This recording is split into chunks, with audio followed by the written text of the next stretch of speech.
Welcome back to Living from the Inside Out, Life in the Spiritual Lane. My name's Anne Marie, and I'm here with Judy Johnson, the coordinator of the Halifax Center of the Brahma Kumaris. And we are going to have a conversation today about efficiency. And we're calling it the efficiency trap. And I think we're calling it that for a very interesting reason. Uh, when we think of efficiency, Judy, Um, I think about job descriptions and, uh, job ads, and they're always looking for the multitasker, person who can manage competing demands, the person who can work quickly, efficiently. It's right up there. Is there a downside, or what is the downside to being super efficient? Nice to be with you, Anne Marie. Thanks for the question. And I don't know, maybe it's happening to all of us, or maybe it's just part of uh, some of our characters. I'm not sure. But the doing things faster to do more things seems to be a trend around me. I'm hearing the pressure that people feel to get more done in less time. And I'm feeling but I know for myself that's always been how I am. I just really love efficiency. I just somehow don't like waste. So if there's an easier way to do something, a faster way to do something, if I can do six things at a time, I'm mentally stimulated and delighted. And I have this feeling that I'm getting so much more done. But I think aside from the personal, I think most people, we've lived in a world where time texts and Blackberries and whatever we're on to now, scheduling tools help us organize ourselves so that we can do more in the time we have available to us. And I feel that the shift away from, is it about getting everything done, or is it about deciding what's the most important thing to do? And then to do it with a quality of energy that is enjoyable and satisfying while I'm doing it. And paradoxically guarantees that the output will be higher quality. So I guess the trap I found myself in before I started meditating, and even after meditating, this has stayed with me, this habit, but the trap has been always focused on the output and the outcome. And even if it's a good one, a great thing achieved, a great product created, extra time available now, what to do, what more products, more things. Um, um, it can leave a person feeling a bit harried, a bit frazzled around the edges, and a little bit of self-denial that somehow I'm bringing the best me to everything, when in fact, I can't even see that I'm bringing the supercharged on steroids, over caffeinated possibly, but the running a mile a minute me to every situation. So the quality is less, and I'm the one who suffers. My relationships, of course, suffer. Maybe the quality of my work suffers, but I wouldn't see that because I'm in denial. Um, but the quality of my experience of myself definitely suffers. I feel like I'm always just holding things together or running after the next achievement, next check mark on my to-do list. I don't think I need to paint the picture of the problem so much, but because we're all in it, I feel like we share this so much. But I guess for me, what I discovered was I didn't like who I was being with that kind of mindset of get more done quickly. I have not been a person who's wanted to like fit everything into my life. I've not been a person who's sort of wanted to have the best of all worlds. I haven't suffered from FOMO, the fear of missing out. I have not, this has not been my story. So I can't really, I can see others are doing too much for that reason. That wasn't my reason. I think my reason was more, honestly, it's like a form of power. to feel internally powerful, to have an engine that's running at such a high speed and is accomplishing so much.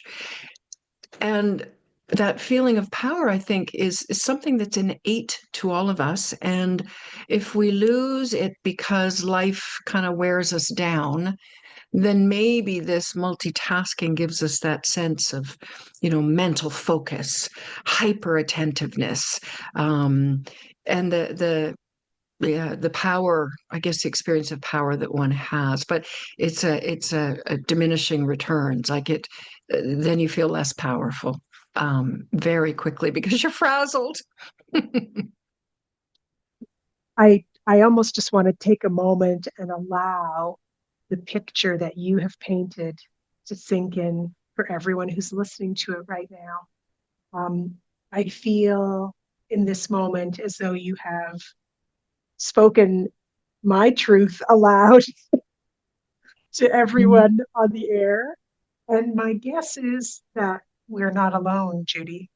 I think, like you just said, that I think that I can see elements of this in so many others around me. The focus on outputs, the focus on outcomes, the getting stuff done, getting it done is the has become the aim. And I think what you said, I'd like to go into what you said about thinking that we're bringing the best me, mistaking that is I'm bringing the best me because the best me now is equals the most productive me. And you described briefly the quality of energy that looks like, which is what I hear is, or what I know I bring, rushed, out of time, pressed. So how do we shift that quality of energy? What does it look like? Instead of focusing on the outcome and the output, how do we shift and focus on the quality of energy that we're bringing to each thing? Maybe we're still doing the things, but how do I shift it? How do I change that pattern? I think I think one of the important things, we go quickly to the how. And I Mhm. think for me, and there's tons of books written about how. Sure. All the self books out there would help us with the how. I guess for me, the most important thing was why. Why? Why would I Mhm. want to change this when it is sustaining a fairly high level of activity and engagement and stimulus and I guess a feeling of satisfaction. And I guess the why maybe has to be unique to each person and they have to discover that for themselves. Maybe we share in common that the why has to do with because I want to feel better about me. I want to have more respect. I want to feel like I'm not a better person. I can still be a good person. It's not a question of that. It's more like the personal impact that I leave in any situation. I would rather it be um, a higher quality. I would rather it be um, powerful. And so what's the difference between this kind of forcefulness of keeping myself in a constant momentum of activity moving forward? I believe there's the same engine of the soul is driving that as driving I just want to be powerful, meaning I want to have an impact without having to say or do a lot. Like let's minimize the activity and maximize the impact. So an example, like some of the people I know who I admire the most um, appear very still inside. And even when they're moving and doing things, you get this feeling of there's this energy, this power that is moving slowly, precisely, not carefully as if they're being careful, but that is, let's say, intentionally focused on the thing that matters in this moment. So it's a very discerning energy.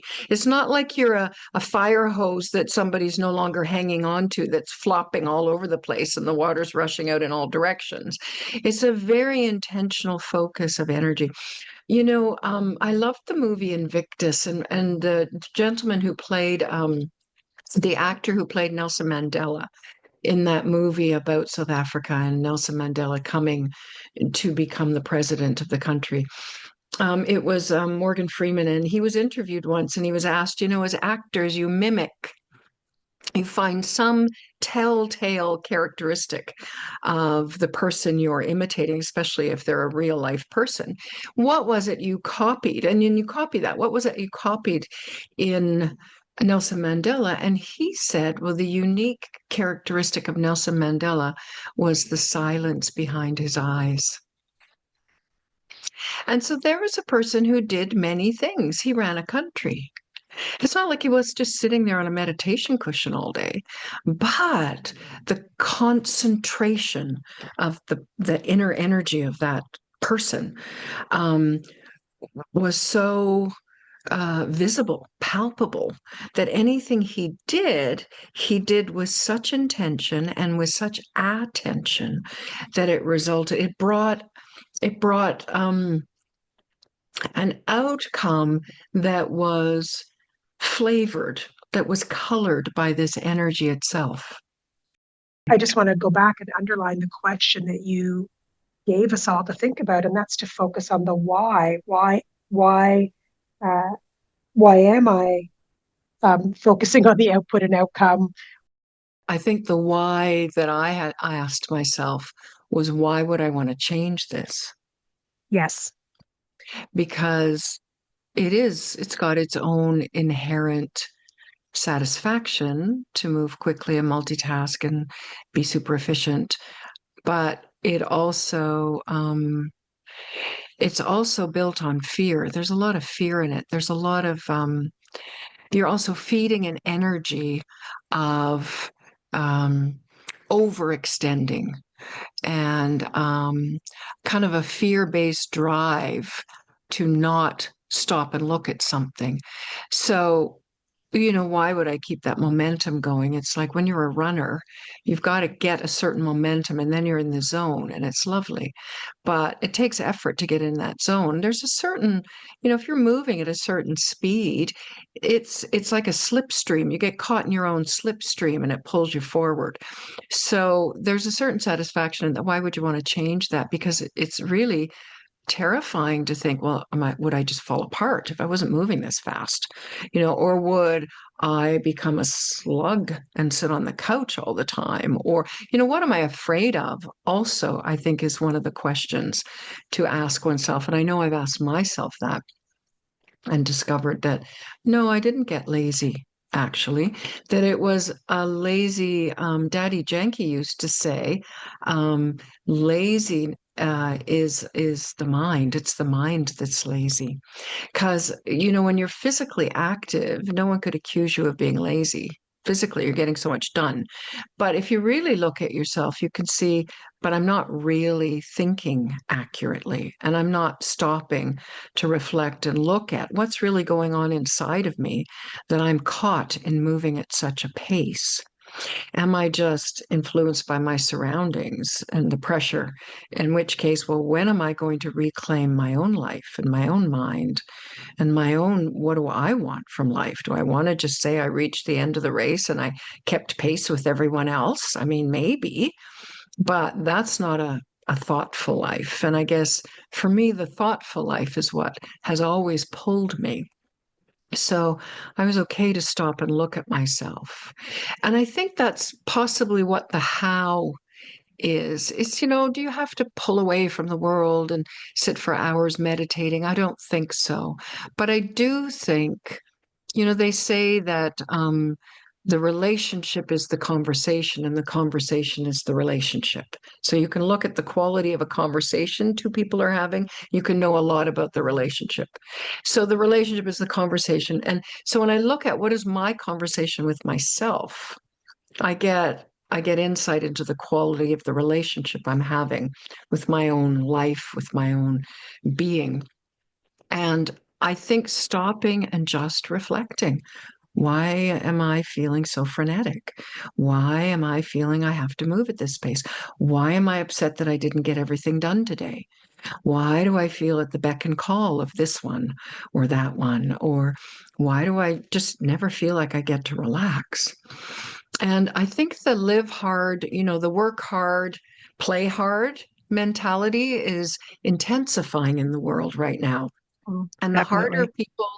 the harder people are expected to work, even just to make ends meet, because the economy is such that, people really do feel they've got to work harder to keep their job or to, they're handling two jobs or whatever. Um, I think this work hard, play hard mentality means that if you work so hard, then you really got to take the whole weekend off and play really hard, or you've got to step away and be out of it because it's the only way to find some kind of balance. But it's not really balance, it's pendulum swing.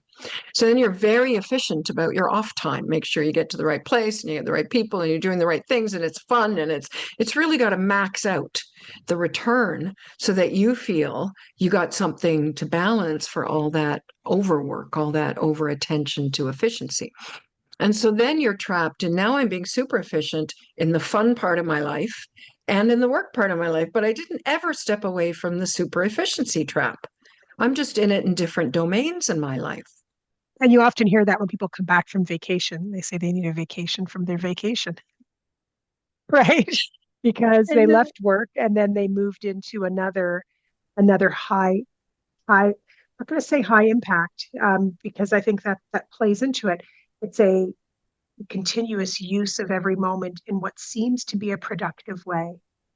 And then the toll that that takes. And you said something about, um, you know, briefly about the impact that that has on others. So that's one of the things to be looking at, is when I'm in that space, and I've definitely been thinking about this right now, when I'm in a space of high efficiency, say in the workplace, even in the home, what impact is that having on others? What message is that sending to others around about where they need to be, right? This is the life you're expected to have or whatever.